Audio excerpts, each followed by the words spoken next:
ভারতীয় বিমান বাহিনী শুধুমাত্র চীনের জে-10 ফাইটার ফ্লিটের কাছে পরাজিত হবে, কিন্তু hello guys, welcome back to another video. Viewer फिर से बहुत ही ज्यादा इंपॉर्टेंट वीडियो लाए आप लोगों के लिए। बांग्लादेश अगर जे-10C को बाय कर लेता है तो भारत और म्यांमार को मुंह तोड़ जवाब देने के लिए ये फाइटर जेट काफी फायदेमंद साबित हो सकता है बांग्लादेश के लिए। बांग्लादेश की एयर पावर को बूस्ट मिल सकता है इस फाइटर जेट के आने से। तो वीवर बांग्लादेश को डेफिनेटली जे-10C को बाय करना चाहिए।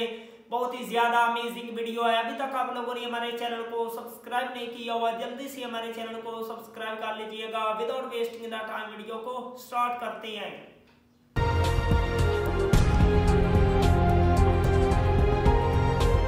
ভারতীয় বিমান বাহিনী শুধুমাত্র চীনের জে-10 ফাইটার ফ্লিটের কাছে পরাজিত হবে, কিন্তু কেন? বর্তমান বিশ্বে বিমান বাহিনীর গুরুত্ব সবচেয়ে বেশি, বিশেষ করে আধুনিক ফাইটার ফ্লিট বিমান বাহিনীর প্রধান মেরুদণ্ড। ভারতীয় বিমান বাহিনী দাবি করে তারা পৃথিবীর চতুর্থ শক্তিশালী বিমান বাহিনীর অধিকারী। সামগ্রিকভাবে হয়তোবা ভারত পৃথিবীর চতুর্থ শক্তিশালী বিমান বাহিনীর অধিকারী হতে পারে, তবে ফাইটার ফ্লিটের দিক থেকে ভারতীয় এয়ারফোর্সের অবস্থা খুবই ভয়াবহ। প্রতিরক্ষা বিশ্লেষকদের মতে ভারতীয় বায়ুসেনার অন্তত ৪৫ স্কোয়াড্রন যুদ্ধবিমান প্রয়োজন, যেখানে ভারতের রয়েছে মাত্র ৩০ স্কোয়াড্রন যুদ্ধবিমান।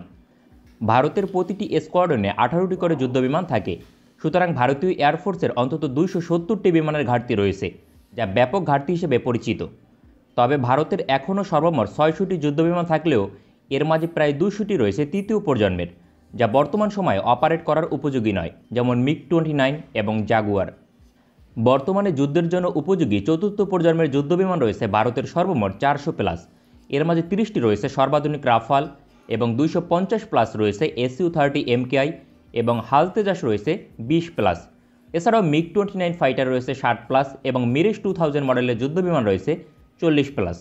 এই হচ্ছে ভারতীয় এয়ারফোর্সের ফাইটার ফ্লিটের শক্তি। বিশাল ভারতীয় ফাইটার ফ্লিটকে পরাজিত করতে চীনের জে-10 ফাইটার ফ্লিট যথেষ্ট, কেননা আকাশযুদ্ধে জে-10 ভারতের যে কোনো ফাইটার থেকে এগিয়ে শুধুমাত্র রাফাল ব্যতীত।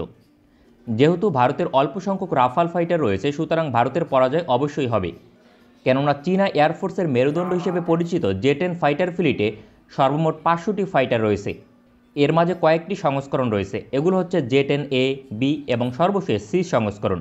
চীন মূলত আকাশযুদ্ধে এগিয়ে থাকতে জে-10 ফাইটার তৈরি করেছে, কেননা চীনের মূল চাহিদা ডগ ফাইট। জে-10 একটি সেমি স্টেলথ ফাইটার, যার রাডার ক্রস সেকশন 0.5 থেকে 1 স্কোয়ার মিটার পর্যন্ত এবং রয়েছে ২০০+ কিলোমিটার রেঞ্জের AESA রাডার সিস্টেম, যা তুলনামূলক শক্তিশালী। এয়ার টু এয়ার মিসাইল হিসেবে রয়েছে লং রেঞ্জের PL-15 মিসাইল, যা পৃথিবীর তৃতীয় শক্তিশালী এয়ার টু এয়ার মিসাইল। এই কারণেই মূলত ভারতীয় বিমান বাহিনীর ফাইটার ফ্লিট চীনের জে-10 ফ্লিটের কাছে জয়ী হতে পারবে না, কেননা ভারতীয় এয়ারফোর্সের প্রধান মেরুদণ্ড ২৫০+ SU-30 MKI, যার প্রধান সমস্যা হচ্ছে radar cross section ১৪ square metre. সুতরাং চীনের জে-10 সহজেই শনাক্ত করে ১৫০ কিলোমিটার দূর থেকে air two air missile fire করতে পারবে। এর ফলে SU-30 MKI পরাজিত হওয়ার সম্ভাবনা বেশি থাকবে। এছাড়াও ভারতীয় এয়ারফোর্স বর্তমানে R-77 air two air missile ব্যবহার করে, যা রাশিয়ার তৈরি। এই এয়ার টু এয়ার মিসাইল ২০১৯ সালে পাকিস্তানের বিরুদ্ধে একাধিকবার ফায়ার করা হলেও সফলতা পায়নি, বরং তা অক্ষত অবস্থায় পাকিস্তান বাজেয়াপ্ত করেছে। সেক্ষেত্রে ১০০ থেকে ১৫০টি জে-10 ফাইটার ভারতের ২৫০+ SU-30 MKIকে পরাজিত করতে সক্ষম। এছাড়াও ভারতের ৬০+ মিগ-29 এবং ৪০+ মিরেজ-2000 বর্তমান সময়ে আকাশযুদ্ধে ততটা পারদর্শী নয়। এই ১০০টি বিমানকে মোকাবেলায় চীনের ৬০টি জে-10 ফাইটার যথেষ্ট। এক কথায় ভারতের ৬০+ মিগ-29 ফাইটারের জন্য ১৫টি জে-10 ফাইটার যথেষ্ট থেকেও বেশি কিছু। এর বাইরেও ভারতের নিজস্ব ডিজাইনে তৈরি ২০+ হাল তেজাস ফাইটারকে মোকাবেলায় চীনের ১০টির বেশি ফাইটার প্রয়োজন হবে না। সুতরাং ভারতীয় বিমান বাহিনীর প্রায় ৪০০টি ফাইটারকে মোকাবেলায় চীনের সর্বোচ্চ ২০০টি জে-10 ফাইটার প্রয়োজন হবে। এবং ভারতের সর্বশেষ মেরুদণ্ড হচ্ছে রাফাল যুদ্ধবিমান ৩০টি। এই সংখ্যক যুদ্ধবিমান যতই আধুনিক হোক না কেন, সামগ্রিকভাবে আকাশযুদ্ধে সর্বোচ্চ ৯০টি জে-10 ফাইটারকে পরাজিত করার সক্ষমতা রয়েছে। তাই ভারতীয় বিমান বাহিনীর মোকাবেলায় চীনের জে-10 ফাইটার ফ্লিট যথেষ্ট থেকেও বেশি কিছু, কেননা ৫০০টি জে-10 ফাইটারের মাঝে ৩০০টি জে-10 ফাইটার ধ্বংস হলে ভারতের ৪০০+ যুদ্ধবিমান অর্থাৎ পুরো ভারতীয় বায়ুসেনার ধ্বংস অনিবার্য।